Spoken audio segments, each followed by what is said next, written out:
हम सब महात्मा गांधी को एक ग्लोबल आइकॉन के तौर पर जानते हैं, है ना? लेकिन इस छवि के पीछे एक कहानी छुपी है, एक डरपोक, कमियों से भरे लड़के की। आज हम उसी बदलाव की कहानी को समझने की कोशिश करेंगे। तो चलिए शुरू करते हैं। गांधी की जिंदगी का सबसे बड़ा पैराडॉक्स यानी विरोधाभास क्या था?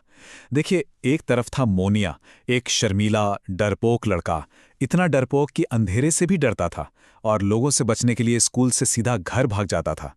और दूसरी तरफ थे महात्मा, एक निडर नेता जो लाखों की भीड़ को अपनी आवाज से हिला देते थे। तो सवाल यह है कि ये बदलाव, ये ट्रांसफॉर्मेशन हुआ कैसे? चलिए, उनके बचपन में चलते हैं। ये समझना बहुत ज़रूरी है कि उनकी जो फिलॉसफी थी वो कोई अचानक हुई खोज नहीं थी, बल्कि ये एक विरासत थी जो उन्हें अपने माता पिता से मिली। देखिए, उन्हें दो तरह की विरासत मिली थी और यही बात बहुत दिलचस्प है। एक तरफ थे उनके पिता जो एक दीवान थे, उनसे मिली प्रैक्टिकल पॉलिटिक्स और एडमिनिस्ट्रेशन की समझ, और दूसरी तरफ थी उनकी माँ पुतलीबाई जो बहुत ही धार्मिक थीं। उनसे मिले अहिंसा और व्रत उपवास जैसे आध्यात्मिक सिद्धांत। तो सोचिए, राजनीति और आध्यात्मिकता का ये जो संगम था, यही उनके व्यक्तित्व की नींव बना। सिर्फ 15 साल की उम्र में गांधी एक अजीब सी कश्मकश में फंसे थे। एक तरफ आदर्श, दूसरी तरफ बगावत। अपने भाई का कर्ज चुकाने के लिए उन्होंने थोड़ा सा सोना चुरा लिया, लेकिन इसके बाद जो अपराध बोध, जो गिल्ट हुआ, वो बर्दाश्त से बाहर था। उन्होंने फैसला किया कि वो अपने बीमार पिता के सामने सब कुछ सच सच बता देंगे। तो उन्होंने एक चिट्ठी पर अपना गुनाह लिखा और कांपते हाथों से अपने पिता को थमा दी। अब वो सोच रहे थे कि पिता गुस्सा करेंगे, शायद सजा देंगे, लेकिन जो हुआ उसने उनकी जिंदगी हमेशा के लिए बदल दी। उनके पिता ने वो चिट्ठी पढ़ी और रोने लगे। उन आंसुओं में गुस्सा नहीं था, बल्कि प्यार और दर्द था। गांधी को उसी पल यह एहसास हुआ कि सच यानी उनका कन्फेशन जब अहिंसा यानी पिता के प्यार से मिलता है, तो उसमें किसी को भी बदलने की एक गजब की ताकत होती है। असल में यही उनके सत्याग्रह की फिलॉसफी का साइकोलॉजिकल ओरिजिन था। अब कहानी को आगे बढ़ाते हैं और चलते हैं साउथ अफ्रीका। देखिए, ये कोई सोच समझकर लिया गया करियर का फैसला नहीं था। ये तो एक तरह से एक नाकामयाब डरपोक वकील का पलायन था। वो अदालत में बोलने से इतना डरते थे कि उनका पहला ही केस बुरी तरह फ्लॉप हो गया था। 7 जून 1893 की वो रात, गांधी फर्स्ट क्लास का टिकट लेकर ट्रेन में सफर कर रहे थे, लेकिन सिर्फ उनके हिंदुस्तानी होने की वजह से उन्हें ट्रेन से बाहर फेंक दिया गया। उस सर्द रात में स्टेशन पर कांपते हुए उन्हें एक बात समझ आ गई कि उनकी ब्रिटिश पढ़ाई लिखाई और कानून की जानकारी इस जहरीले नस्लवाद के सामने बिल्कुल बेकार थी। उन्हें समझ आया कि सत्ता के खिलाफ लड़ने के लिए एक नए हथियार की जरूरत है। यहाँ एक कड़वा सच भी जानना जरूरी है। उस वक्त गांधी का नजरिया यूनिवर्सल भाईचारे का नहीं था। उनका शुरुआती एक्टिविज्म, कह सकते हैं कि उसमें खामियां थीं। उन्होंने खुले तौर पर अश्वेतों के खिलाफ भेदभाव की बात की, ये दलील देते हुए कि भारतीयों को कच्चे काफिरों के बराबर नहीं रखा जाना चाहिए। तो ये दिखाता है कि उनका जो विकास था वो एक बहुत लंबी और इम्परफेक्शन से भरी प्रक्रिया थी। इसी संघर्ष के लिए उन्होंने पैसिव रेजिस्टेंस या निष्क्रिय प्रतिरोध जैसे शब्द को नाकाफी समझा। उन्होंने एक नया शब्द बनाया, सत्याग्रह। संस्कृत से निकला ये शब्द, जिसका मतलब है सत्य बल या ट्रूथ फोर्स। ये कोई कमजोर या पैसिव तरीका नहीं था, बल्कि सच पर टिकी एक एक्टिव, एक जबरदस्त ताकत थी। उन्होंने सिर्फ विरोध नहीं किया, बल्कि जमीन पर एक पूरा आंदोलन खड़ा किया। पहला कदम ऑर्गेनाइजेशन, उन्होंने नेटाल इंडियन कांग्रेस बनाई।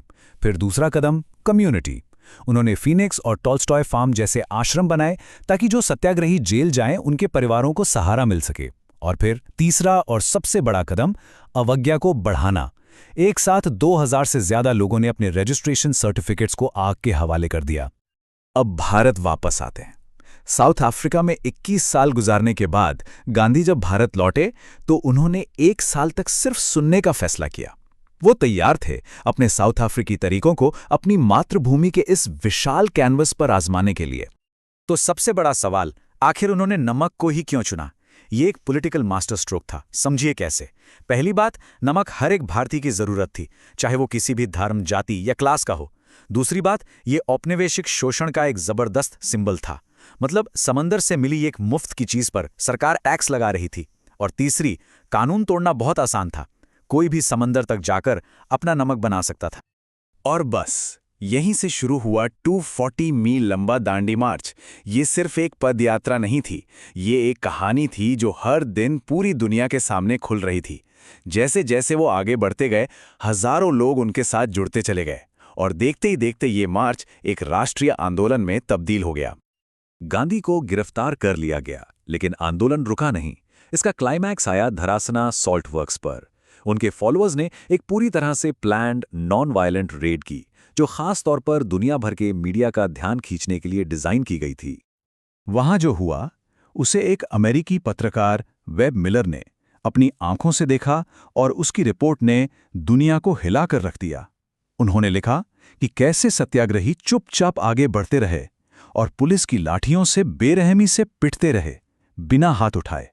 उनकी इस रिपोर्ट ने ब्रिटिश राज की नैतिक जमीन को पूरी तरह से खोखला कर दिया। लेकिन ऐसा नहीं था कि सब कुछ सीधा सीधा चल रहा था। अपनी ताकत के शिखर पर भी गांधी को गहरी वैचारिक चुनौतियों का सामना करना पड़ा। उनका आंदोलन अंदरूनी टकरावों से भी गुजर रहा था। सबसे बड़ा टकराव हुआ डॉक्टर B.R. अम्बेडकर के साथ। अंग्रेजों ने दलितों के लिए सेपरेट इलेक्टोरेट यानी अलग निर्वाचक मंडल का ऐलान किया। अम्बेडकर ने इसका स्वागत किया क्योंकि उन्हें लगता था कि इससे दलितों को राजनीतिक स्वायत्तता मिलेगी। लेकिन गांधी ने इसे हिंदू धर्म को बांटने की एक साजिश की तरह देखा और इसके खिलाफ आमरण अनशन शुरू कर दिया। आखिरकार गांधी की जान बचाने के लिए अम्बेडकर को झुकना पड़ा और पूना पैक्ट पर दस्तखत हुए। एक और बड़ी नाकामी खिलाफत आंदोलन का समर्थन करना साबित हुई। ये तुर्की के खलीफा के समर्थन में एक आंदोलन था। गांधी ने इसे हिंदू मुस्लिम एकता का एक मौका समझा, लेकिन नतीजा बिल्कुल उल्टा निकला। इसने धार्मिक कट्टरता को ऐसी हवा दी कि इसका अंत हिंसक मोपला विद्रोह के रूप में हुआ। अब हम उनके संघर्ष के आखिरी और सबसे रैडिकल दौर में पहुंचते हैं, भारत छोड़ो आंदोलन। और इसकी उन्होंने एक बहुत बड़ी, बहुत ही व्यक्तिगत कीमत चुकाई। 8 अगस्त 1942 को गांधी ने देश को एक नया नारा दिया, करो या मरो। ये एक तरह का अल्टीमेटम था और उनके पिछले अहिंसक सिद्धांतों से एक बहुत बड़ा शिफ्ट। उन्होंने एक ऐसे आंदोलन की शुरुआत की जिसके बारे में वो जानते थे कि उसमें हिंसा भड़क सकती है। करो या मरो का नारा देने की व्यक्तिगत कीमत बहुत भारी पड़ी। उन्हें आगा खां पैलेस में कैद कर दिया गया। वहीं पहले उन्होंने अपने सबसे करीबी सहयोगी और बेटे जैसे महादेव देसाई को खो दिया, और फिर कुछ ही महीनों बाद 62 साल तक उनकी साथी रहीं कस्तूरबा ने भी उनकी बाहों में दम तोड़ दिया।